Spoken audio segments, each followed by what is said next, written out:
ಕಾಮನ ಬಿಲ್ಲನ್ನು ಕೇಳಿದ ತಕ್ಷಣ ಕೈಯಲ್ಲಿ ಇಡುತ್ತಾನೆ. ಹುಣ್ಣಿಮೆ ಬೆಳಕ ವಸ್ತ್ರವ ಮಾಡಿಸಿ ತಂದು ಕೊಡ್ತಾನೆ. ಕಾಮನ ಬಿಲ್ಲನ್ನು ಮಾಡಿಕೊಳ್ಳುವೆನು ಕೈಯ ಬಳೆಯಾಗಿ, ಹುಣ್ಣಿಮೆ ವಸ್ತ್ರವ ಹೊತ್ತುಕೊಳ್ಳುವೆನು ಕಂಬಳಿಯನ್ನಾಗಿ.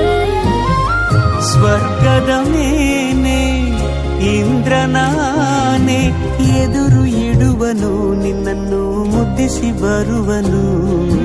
ಬೊಂಬೆಯ ಮಾಡಿಕೊಂಡು ಅದರ ಜೊತೆಗೆ ಆಡುವೆನು, ರೆಕ್ಕೆಯ ಕುದುರೆ